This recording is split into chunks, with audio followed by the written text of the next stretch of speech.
الحمد للہ وحدہ لا شریک لہ والصلاة والسلام علی من لا نبی بعدہ وعلی آلہ واصحابہ الذین اوفوا وعدہ۔ مولانا طارق جمیل صاحب کے نوجوان بیٹے عاصم جمیل جو کہ ایک دردناک اذیتناک حادثاتی موت کا شکار ہوئے اور دنیا سے چلے گئے، انا للہ و انا الیہ راجعون۔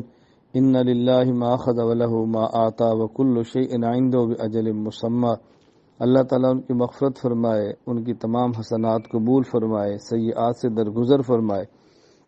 میں اس موقع پر مولانا طارق جمیل صاحب، مولانا کی اولاد، مولانا کی اہلیہ، اعزہ اقارب سے بہت زیادہ تعزیت بھی کرتا ہوں، تسلی بھی دیتا ہوں۔ اللہ تعالیٰ ان کو صبر جمیل عطا فرمائے، نوجوان بیٹے کی المناک موت پر صبر عطا فرمائے۔ واقعتاً یہ ایک واقعہ ایک والد کے لیے، والدہ کے لیے، رشتہ داروں کے لیے بہت تکلیف دہ ہوتا ہے، بہت اذیت ناک ہوتا ہے۔ اس کا اصل درد وہی سمجھتا ہے جو اس درد سے گزر رہا ہوتا ہے، باقی اس درد کو سمجھ نہیں سکتے۔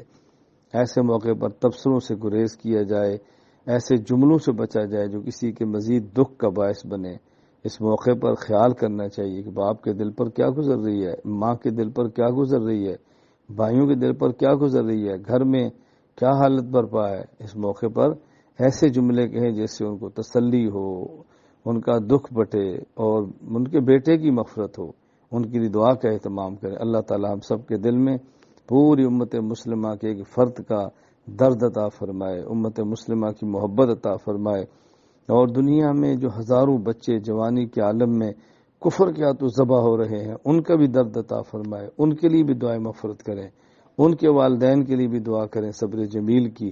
اللہ تعالیٰ مولانا کی اہلیہ، مولانا کی اعزہ اقارب کو صبر جمیل عطا فرمائے، اور اللہ تعالیٰ ہم سب کو آخرت کی تیاری کی توفیق عطا فرمائے۔ السلام علیکم ورحمۃ اللہ وبرکاتہ۔